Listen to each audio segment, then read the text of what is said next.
الحمد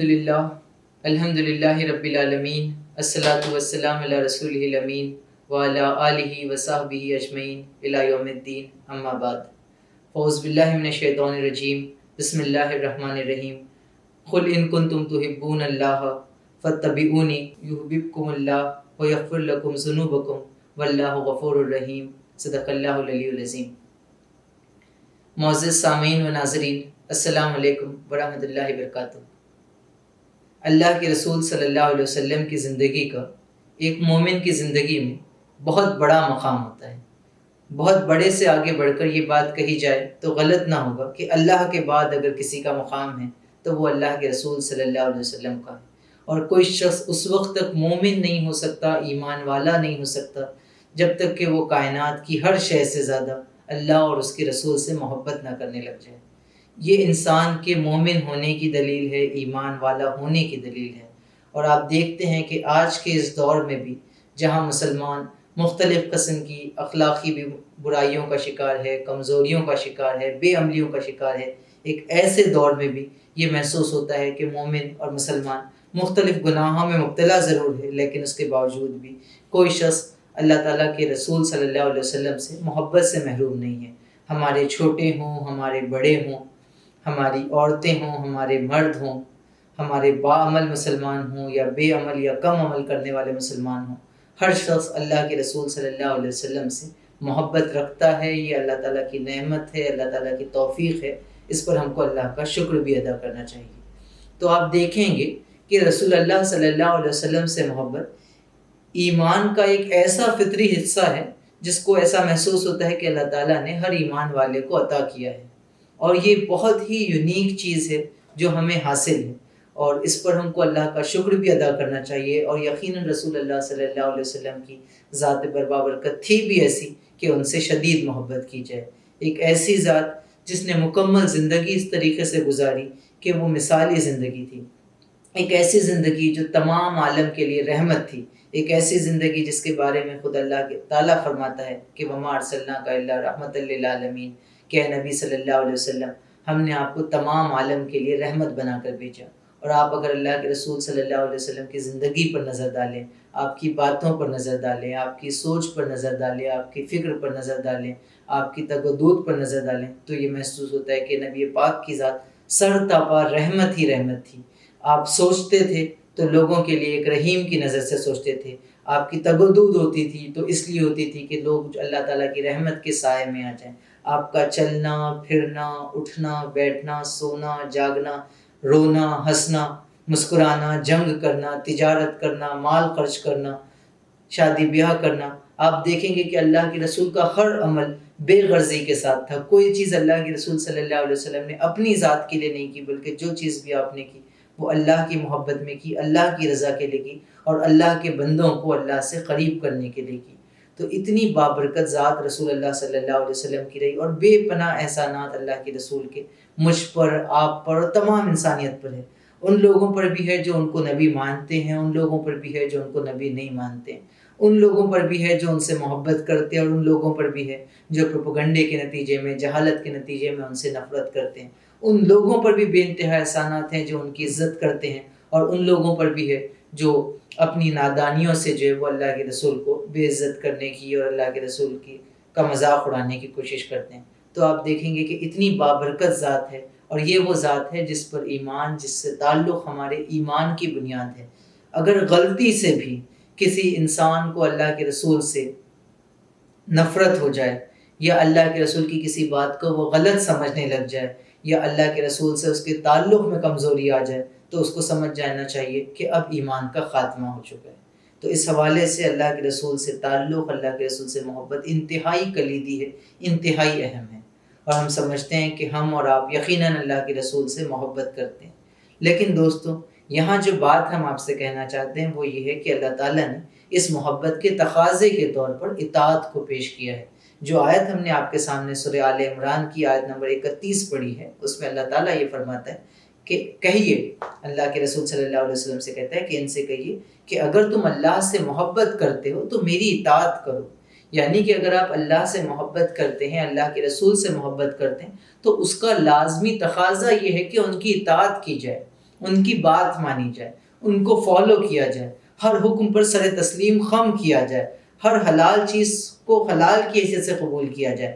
ہر فرض چیز کو ادا کیا جائے، ہر حرام چیز سے لازماً رک جایا جائے، یہ محبت کا تقاضا ہے۔ تو اللہ تعالیٰ کہتا ہے کہ ان سے کہیے اگر تم اللہ سے محبت کرتے ہو تو میری اطاعت کرو۔ اس کا نتیجہ کیا ہوگا؟ اس کا نتیجہ یہ ہوگا کہ اللہ بھی تم سے محبت کرے گا، اللہ تعالیٰ تم سے محبت کرے گا، تمہاری خطاؤں کو، تمہاری غلطیوں کو درگزر فرمائے گا، اور اللہ تعالیٰ بہت زیادہ معاف کرنے والا اور بہت زیادہ رحیم ہے۔ تو اس آیت میں اور قرآن مجید میں جا بجا جس چیز کا مطالبہ کیا گیا ہے وہ یہ کہ ہماری محبت محض زبان سے نہیں ہو، ہماری محبت محض دعوے کے طور پہ نہ ہو، بلکہ ہماری محبت کا عملی اظہار بھی ہونا چاہیے۔ اور عملی اظہار کیسے ہوگا؟ عملی اظہار محض نعت پڑھنے سے نہ ہو، عملی اظہار محض جلسے جلوس میں شرکت سے نہ ہو، عملی اظہار محض نعروں کی شکل میں نہ ہو، بلکہ عملی اظہار اطاعت کی شکل میں، کلی اور کامل اور مکمل اطاعت کی شکل میں، کمپلیٹ اوبیڈینس کی شکل میں ہونا چاہیے، اور یہ اسلام کا مطالبہ ہے۔ اب ذرا تصور کیجئے کہ اگر آپ اللہ کے رسول کی اطاعت نہ کریں، میں اللہ کے رسول کی اطاعت نہ کروں، میں اللہ کے رسول کی بات نہ مانوں، آپ نہ بات مانیں، تو پھر آخر محبت کس چیز کا نام ہے؟ یہ محبت کا دعویٰ کھوکھلا نہیں ہوگا؟ کیا یہ محبت کا دعویٰ جھوٹا نہیں ہوگا؟ کیا یہ ممکن ہے کہ آپ کسی شخص سے کہیں کہ میں تم سے محبت تو بہت کرتا ہوں لیکن تمہاری بات نہیں مانوں گا، تمہاری بات نہیں سنوں گا، تمہارے مشن کو آگے نہیں بڑھاؤں گا؟ تو یہ بہت اہم ہے کہ اگر میں اور آپ اللہ کے رسول سے محبت کرتے ہیں، اور یقیناً کرتے ہیں، اللہ کی توفیق کی بنیاد پر، مسلمان ہونے کی بنیاد پہ محبت کرتے ہیں، تو آئیے اطاعت سے بھی اس محبت کا مظاہرہ کریں، اور اپنے عمل سے جو وہ یہ بات بتائیں کہ ہم اتنی شدید محبت کرتے ہیں کہ جب ہمارے نبی ہم سے اٹھنے کہیں تو ہم اٹھ جائیں گے، جب بیٹھنے کہیں تو بیٹھ جائیں گے، جب لیٹنے کہیں تو لیٹ جائیں گے، جب مال کا مطالبہ کریں گے تو مال دیں گے، جب وقت کا مطالبہ کریں گے تو وقت دیں گے، اور جب جان کا مطالبہ کریں گے تو جان دی جائے گی۔ اتنی شدید محبت ہر مسلمان کو اللہ کے رسول سے ہونی چاہیے، اتنی شدید اطاعت ہر مسلمان کو اللہ کے رسول کی کرنی چاہیے۔ اور جن لوگوں نے اللہ کے رسول کا ساتھ دیا، جو لوگ اللہ کے رسول پر ایمان لائے، انہوں نے اسی طریقے سے اپنی محبت کا ثبوت دیا۔ سیدنا ابوبکر صدیق کی زندگی، سیدنا عمر کی زندگی، سیدنا عثمان اور سیدنا علی کی زندگی کو دیکھیے، دیگر اصحاب کرام کی زندگی کو دیکھیے، تو انہوں نے محض زبان سے دعویٰ نہیں کیا، بلکہ انہوں نے اپنے دعوے کے ساتھ اپنی پوری عملی زندگی سے ایک واضح مثال قائم کر کے ہمارے سامنے رکھی کہ دیکھو نبی سے تعلق ہوتا ہے تو ایسا ہوتا ہے، محبت ہوتی ہے تو ایسی ہوتی ہے۔ پھر اس محبت میں ماں باپ کو چھوڑا جا سکتا ہے، رشتہ داروں کو چھوڑا جا سکتا ہے، دوستوں کو چھوڑا جا سکتا ہے، مال و اسباب کو چھوڑا جا سکتا ہے، شہر کو چھوڑا جا سکتا ہے، پوری کی پوری کائنات کو چھوڑا جا سکتا ہے، لیکن رسول اللہ کے حکم کو نہیں چھوڑا جا سکتا۔ اس کی مثالیں صحابہ اکرام نے ہمارے سامنے پیش کی ہے۔ ضرورت یہ ہے کہ ہم بھی اگر محبت کرتے ہیں تو ویسے ہی مثال اپنی زندگی سے پیش کریں۔ اب سوال یہ پیدا ہوتا ہے کہ محبت کا تقاضا تو سمجھ میں آ گیا کہ اطاعت کی جائے، یہ اطاعت کیسے کی جائے گی، کیوں کر کی جائے گی، اور کیوں کر اطاعت ممکن ہو سکے گی، کیا اس کے لیے ہم کو کرنا ہوگا؟ تو پہلی اور اہم ترین چیز یہ ہے کہ اللہ کے رسول صلی اللہ علیہ وسلم کی زندگی کو، آپ کی سیرت مبارکہ کو پڑھا جائے، سمجھا جائے۔ اگر آپ اللہ کے رسول کی زندگی کو پڑھیں گے نہیں، جانیں گے نہیں، سمجھیں گے نہیں، تو آخر پھر آپ اطاعت کس چیز کی کریں گے؟ آخر آپ فالو کیسے کریں گے؟ تو یہ بہت اہم ہے کہ ہم دنیا بھر کی چیزیں پڑھتے ہیں تو کہیں ایسا نہ ہو کہ نبی پاک صلی اللہ علیہ وسلم کی زندگی سے غافل ہیں۔ تو سیرت پاک کا مطالعہ کیجیے، سینکڑوں کتابیں لکھی گئی ہیں، ہزاروں کتابیں لکھی گئی ہیں، ہزاروں لیکچرز موجود ہیں، اور دنیا بھر کے ریسورسز موجود ہیں جس کے ذریعے سے آپ اللہ کے رسول کی سیرت کا، آپ کی زندگی کا مطالعہ کر سکتے ہیں۔ تو پہلی ریکوائرمنٹ یہ ہے، پہلی ضرورت یہ ہے کہ اللہ کے رسول کی زندگی کا مطالعہ کیا جائے۔ دوسری چیز ضرورت اس بات کی ہے کہ اللہ کے رسول صلی اللہ علیہ وسلم کے پیغام کو سمجھا جائے،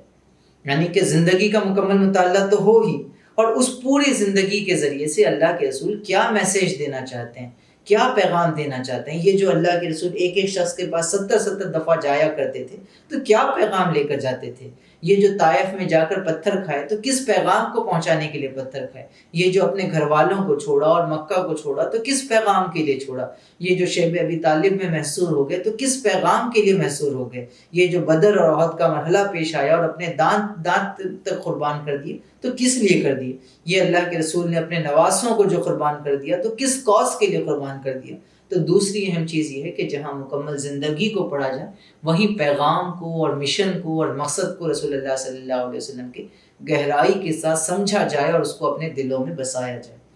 تیسری چیز یہ ہے کہ آپ جب اس بات کو سمجھ جائیں کہ زندگی کیسی تھی، سنتیں کیا تھی اور پیغام کیا تھا، مقصد کیا تھا، تو پھر سختی سے اس پر عمل کیا جائے، اللہ کے رسول کی تعلیمات پر، ہر چھوٹے بڑے حکم پر، چاہے وہ انفرادی زندگی سے متعلق ہو، اجتماعی زندگی سے متعلق ہو، آپ کی اپنی ذات سے متعلق ہو، آپ کے گھر والوں سے متعلق ہو، چاہے وہ عمل آپ کے لیے آسان ہو یا آپ کو مشکل نظر آئے، ہر صورت میں سختی کے ساتھ رسول اللہ صلی اللہ علیہ وسلم کی ہر چھوٹی بڑی بات پر عمل کرنے کی کوشش کی جائے، اس کو فالو کرنے کی کوشش کی جائے۔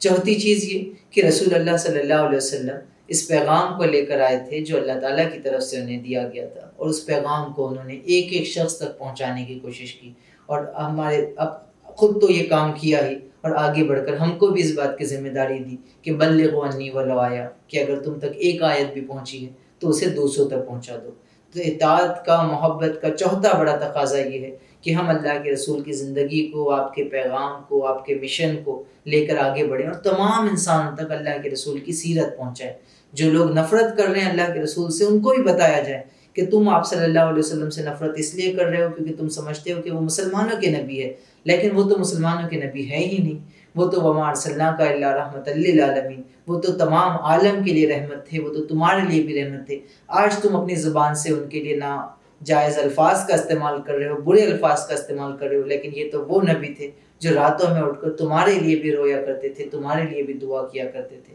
تو آپ اس طریقے سے ہر انسان تک پہنچیں اور اللہ کے رسول کے پیغام محبت کو جو ہے ان تک پہنچایا جائے۔ پانچویں چیز یہ ہے کہ جو اللہ کے رسول کا مشن تھا وہ ہماری زندگی کا مشن بن جائے۔ یہ محبت کا تقاضا ہے، یہ اطاعت کا تقاضا ہے، یہ امتی ہونے کا تقاضا ہے کہ اللہ کے رسول جس مشن کو لے کر آئے تھے کہ یتلو علیہم آیاتہ ویزکیہم ویعلمہم الکتاب والحکمہ ان اقیموا الدین ولا تتفرقوا فیہ لیظہر علی الدین کلہ۔ تو یہ جو بات قرآن مجید کہتا ہے کہ اظہار دین کے لیے انبیاء کو بھیجا گیا، اقامت دین کے لیے انبیاء کو بھیجا گیا، شہداء علی الناس انسانوں پر گواہ بنا کر بھیجا گیا، وہ اللہ کے رسول کی بعثت کا مقصد تھا، وہ ان کے آنے کا مقصد تھا، وہ ہماری زندگی کا مقصد بن جائے، وہ ہماری زندگی کا مشن بن جائے، اس کی بھی کوشش کی جائے۔ اسی کے ساتھ ساتھ یہ کہ اپنی زبان سے، اپنے دل سے، اپنے عمل سے مستقل اس محبت کا ثبوت دیا جائے، اللہ کے رسول صلی اللہ علیہ وسلم پر مستقل درود و سلام بھیجے جائیں، اللہ کے رسول صلی اللہ علیہ وسلم پر درود و سلام کا سلسلہ کبھی نہ رکے، ہمارے دل سے بھی، ہماری زبان سے بھی، ہمارے عمل سے بھی جو ہے وہ ہماری محبت کا اظہار اس طریقے سے ہونا چاہیے، اور ہم اللہ تعالیٰ سے مستقل دعا بھی کرتے رہیں کہ اللہ تعالیٰ قیامت کے روز ہم کو آپ صلی اللہ علیہ وسلم کے ہاتھوں سے حوض کوثر کا پانی نصیب فرمائیں، آپ صلی اللہ علیہ وسلم کا اور آپ کے ساتھیوں کا، صدیقین کا، شہداء کا، صالحین کا ساتھ میسر کرے، اور اللہ تعالیٰ ہم تمام کو اپنی رحمت کے سائے سے ڈھک لے اور ایک امت محمدیہ کا فرد ہونے کا حق ہم ادا کر سکے، اپنی زبان سے بھی، اپنے عمل سے بھی۔ اللہ تعالیٰ ہم تمام کو اسوہ رسول صلی اللہ علیہ وسلم پر عمل کی توفیق عطا فرمائیں، اور عمل کے ذریعے سے ہم اللہ کے رسول صلی اللہ علیہ وسلم سے جب ملاقات کریں تو ان کی خوشنودی حاصل ہو اور وہ ایک مسکراہٹ کے ساتھ ہمارا استقبال کریں، اور اگر وہ کرتے ہیں تو یہ کائنات کی تمام نعمتوں سے بڑی نعمت، تمام انعاموں سے بڑا انعام ہوگا۔ اللہ تعالیٰ اس انعام سے ہم تمام کو نوازے۔ آمین۔ وآخر دعوانا ان الحمد للہ رب العالمین۔